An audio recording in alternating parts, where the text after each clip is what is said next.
Què és el que porta la candidatura de Reagrupament i Solidaritat a Barcelona? Sí, una mica de distància. Què és el que portem i en quin moment es troba l'independentisme? Jo voldria fer una petita reflexió d'en quin moment ens trobem, quins són els passos que s'han fet fins ara i per què creiem que l'aparició d'una força com la de Reagrupament i Solidaritat és important en el que ens trobem. Cal situar-nos en l'any 2012, quan va haver-hi unes eleccions anticipades, on principalment dues forces, en aquest cas Esquerra Republicana i Convergència i Unió, es van presentar afirmant que era possible fer una consulta legal i pactada. És a dir, que la legalitat espanyola, la legalitat catalana, ens permetria fer una consulta d'acord amb l'ordenament jurídic espanyol. Primer ho van intentar per la via d'anar al Parlament espanyol i demanar la competència, per cert, uns dies després de declarar-se sobirà, és a dir, aquells que es declaraven sobirans, demanaven que els hi cedissin una competència. Bé, evidentment, aquells que es creuen sobirans doncs van dir que no. Fins aquí no hi va haver excessives sorpreses. Més endavant hi havia una comissió del Parlament de Catalunya encarregada, que venia ja de l'anterior legislatura, que estava encarregada de definir un marc legal, una llei de consultes, se'n va dir, que segons afirmaven els seus redactors, i si no, doncs els animo que segueixin el ple de les sessions del Parlament de Catalunya amb les intervencions de moltíssims ponents, molts més que per exemple els que estan apareixent ara a la comissió antifrau, moltíssims ponents que explicaven com es podia fer una llei de consultes i dintre del marc legal constitucional fer una llei que fos inatacable. Evidentment el president de la Generalitat va fer una convocatòria d'una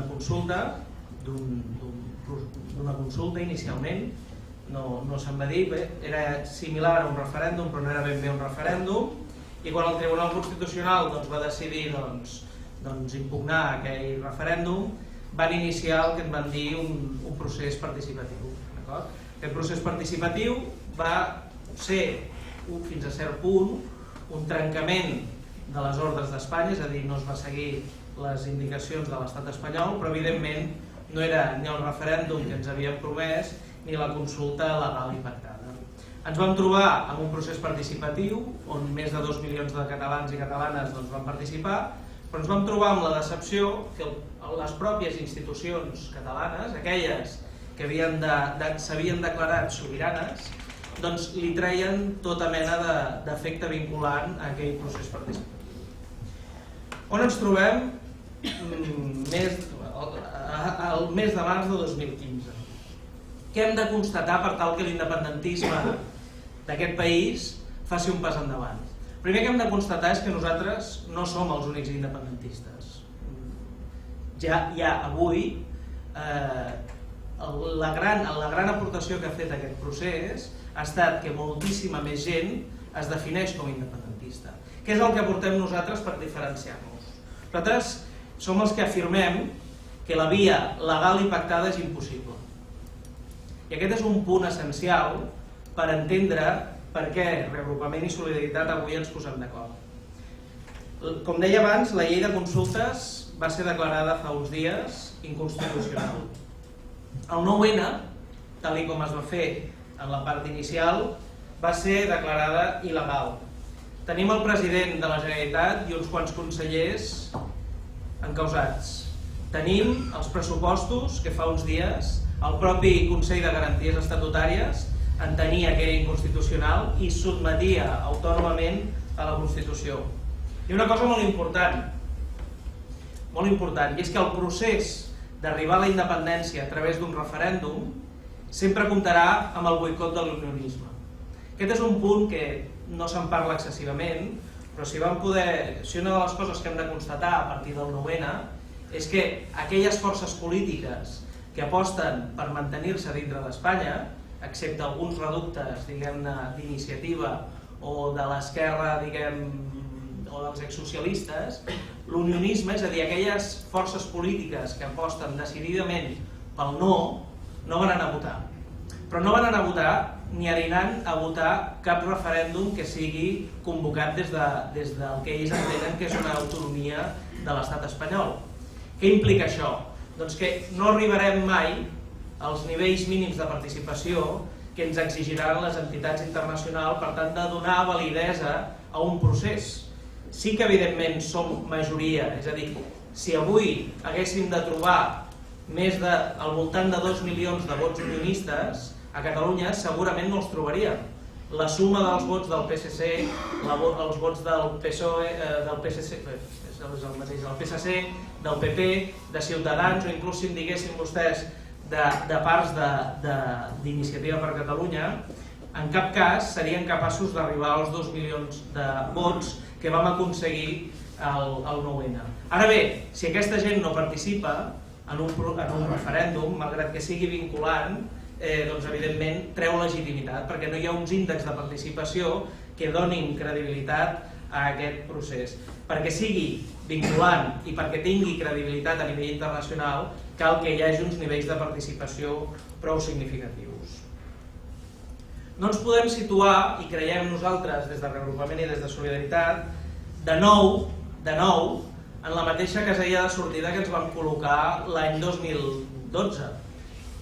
Nosaltres veiem amb preocupació com forces polítiques que s'anomenen independentistes, no cal anar gaire lluny, el mateix candidat d'Esquerra Republicana a l'Ajuntament de Barcelona, que és independentista, ningú dubta que sigui independentista, però que té un full de ruta totalment diferent al nostre. Què deia el cap de llista d'Esquerra Republicana a Barcelona? Doncs el dia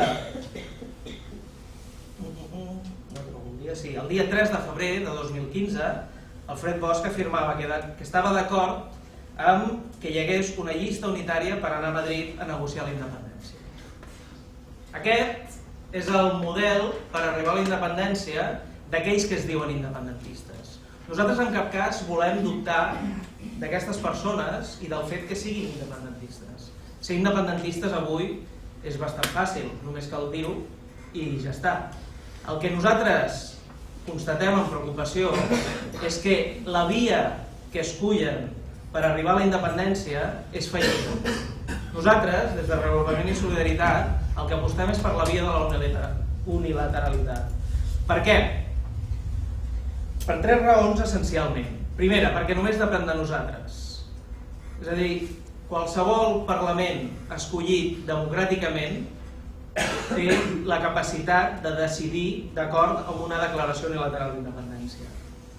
Nosaltres ja el 2012, Solidaritat, en aquest cas, quan vam entrar, però estic segur que en Reagrupament hauríem fet el mateix, quan vam entrar al Parlament de Catalunya, el primer que vam fer va ser presentar la llei de declaració d'independència. En aquell moment va representar un cert xoc, però evidentment vam demostrar que la independència no es feia d'una manera retòrica. Si s'és independentista, s'ha de buscar la independència. Si no, es té com un principi inspirador de la política de gestió autonomista, però no es pot dir que siguem independentistes. El que porta Reagrupament i Solidaritat al procés independentista és la unilateralitat i el fet que no n'hi ha prou amb dir-se independentista. Cal fer-la. I aquest és la nostra aportació. Per tant, primer punt, depèn de nosaltres. Segona, molt important, està reconeguda internacionalment. Per què, si nosaltres tenim una via que ens dona, que depèn de nosaltres i que està acceptada legalment d'acord amb la sentència de l'Haia, del Tribunal de l'Haia en el tema de Kosovo, com tots vostès saben, per què seguim, com els deia, encaparrats en tenir representació en un Parlament que no és el nostre? Per què, si ens afirmem que som sobirans, per què, si afirmem que demanem la independència, volem la unitat per fer una llista en un Parlament que no és el nostre? I tercera, que és una mica el que els deia abans, la via de la declaració unilateral d'independència no pot ser boicotejada. Fixin-se que inclús en aquest procés en què estem, on hi ha un anomenat procés per fer unes eleccions plebiscitàries, en cap cas, Ciutadans, el Partit Popular, els socialistes han dit que no s'hi presentin. Això és molt important, perquè en un referèndum convocat per declarar la independència, aquesta gent no hi participaran. Però en canvi, per tenir cadires autonomistes, sempre hi participaran.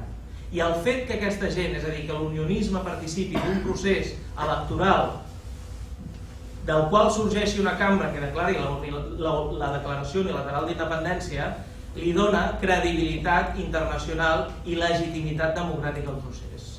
Aquests tres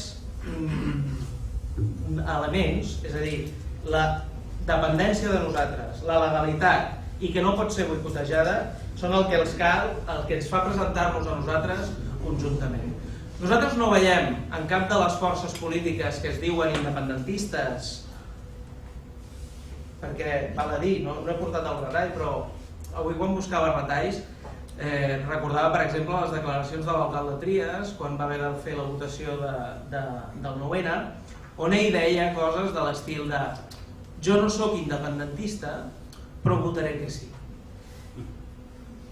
Nosaltres no ens podem permetre que en el procés polític en què ens trobem tinguem alcaldes que es defineixin com a no independentistes. Nosaltres necessitem gent, i cal donar-li una empenta a l'alcalde Trias perquè digui jo votaré que sí i crec que la independència és el que necessita el meu país. De la mateixa manera necessitem que partits polítics com Esquerra Republicana no faci propostes per convèncer els espanyols que nosaltres necessitem la independència. Cal un programa clar a les properes eleccions catalanes que faci que els partits polítics portin la declaració unilateral al seu programa. Però què farà que aquests partits polítics portin clarament al seu programa que volen declarar unilateralment la independència? Doncs exclusivament incorporaran la declaració unilateral d'independència si veuen que forces polítiques com Reagrupament i Solidaritat a les eleccions municipals del 24 de maig treuen uns resultats que els facin por. Per tant, aquest és el model i el que fa avançar el procés, que creguin que poden ser substituïts. Què va passar el 2012? Van creure que hi podia haver un procés en què podien ser substituïts entre ells o entre un tercer. Nosaltres proposem a CiU i Esquerra que s'oblidin de Madrid. Si som sobirans, que pensin en el Parlament de Catalunya. Aquesta és la proposta. Nosaltres, a Reagrupament i a Solidaritat, ho tenim clar. Creiem que cal que aquells que defensen el pacte amb Espanya reconeguin que la seva via ha fracassat. Si no partim del punt de partida del fracàs de la via escollida l'any 2012, tornarem a fracassar. Cal, per això, que forces polítiques com la que encapçala Solidaritat i Reagrupament tingui el vostre suport. Esperem tenir-lo. Moltes gràcies.